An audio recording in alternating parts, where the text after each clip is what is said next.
You might think when buying land here in Texas that you own everything, but in many cases, you don't.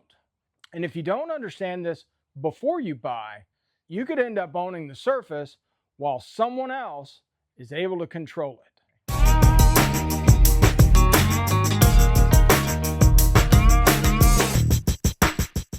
Before you buy land, before you think, I own it, I control it, and before you just assume, well, mineral rights don't matter, you need to understand how this actually works in Texas, because this is one of the most misunderstood and ignored parts of buying land in Texas. I evaluate land across Texas every day, and I can tell you this. Most people don't ask about mineral rights. Most people don't understand about mineral rights. And most people just assume the mineral rights don't matter because they're just concerned about building their house or their homestead, and they don't want to get into the minerals anyway. And that is a mistake. If you've ever had any questions about mineral rights and all that implies, drop a comment down below. Okay, let's break this down. Land ownership can be broken down into two parts. The surface rights, or the surface ownership, and the mineral rights, or the mineral ownership, rights. And they don't always belong to the same person. As a matter of fact, most of the time, they don't belong to the same person. You might own the land that you see, but someone else probably owns what's underneath it. Okay, so this is the part that surprises people the most.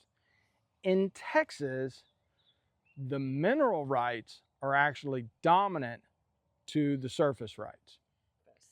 That means at its base, or at its core, the mineral owner has the right to subordinate or use the surface to access the minerals below. Let that sink in. You can own the land, but still not be able to control how it's used. If minerals are active, in mineral operations, the mineral owner has the right to put in roads, use surface water, use surface material, build roads, build access easements, you name it. Drilling, bringing in their equipment, all kinds of surface disruption. Now, this doesn't happen everywhere, but it can. And if you don't understand your exact situation, you could be exposed. This is where the details, the nuance of the details matter. If minerals are inactive or unlikely to be developed, it may not impact you. But in areas where there's oil exploration, where there's oil production, gas production, or just exploration, it matters. Before you buy land, you need to ask these questions. Are mineral rights included? Are they reserved? Are there existing leases? You also need to understand who owns them, what rights they have, what activity is possible. Buyers too many times assume if I own the land, I control it. Not always. They don't review title properly, they don't ask the right questions, and they ignore mineral clauses. And later, they're surprised. Buyer purchases land, doesn't understand mineral separation. Later, activity begins. They now have limited control, lots of unexpected disruption, and that's not what they thought they were buying. Not necessarily.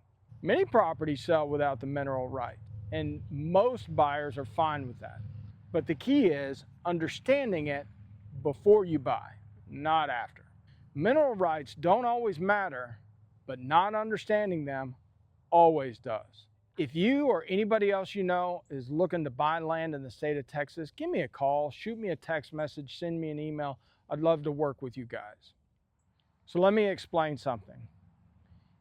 In the Texas promulgated contracts, or in the Texas contracts, you have the ability to separate the mineral rights from the surface rights, which means as a seller, they have the right to retain those mineral rights, but then they give away They sell any right to access those minerals off of the surface.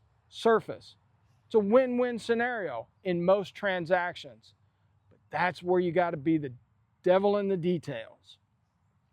Because in that clause, when you read the fine print, that only counts if there's not currently a lease or a reservation or a transfer of those rights that are active. So, real world scenario, helping some clients expand their 400, 500 acre tract into a 200 acre parcel next door. Now, these clients are not interested in exploring minerals. They just want to buy and subdivide and then resell these smaller acreage tracts. So the fact that the seller wanted to reserve the mineral rights, not a problem. They were okay with and even signed in the contract that they were not going to retain the surface rights, that they were segregating or decoupling those surface rights from the mineral rights. Everything's great. Then we start going through our due diligence period and we really start investigating, and aha, we discover that there's already an active mineral lease that supersedes the rights put out in the contract. Ended up having to walk away, but that is where, and that is how detailed these types of transactions can get. You have to be able to read and understand the contract, read and understand the terms of that contract, and then also read and understand both the title and the active or possibly inactive leases and how they might impact that piece of land in the future. If you want to do a deeper dive into mineral rights, check out this next video where I interview a title attorney in the state of Texas that specializes in nothing but mineral rights and mineral rights litigation. Boom.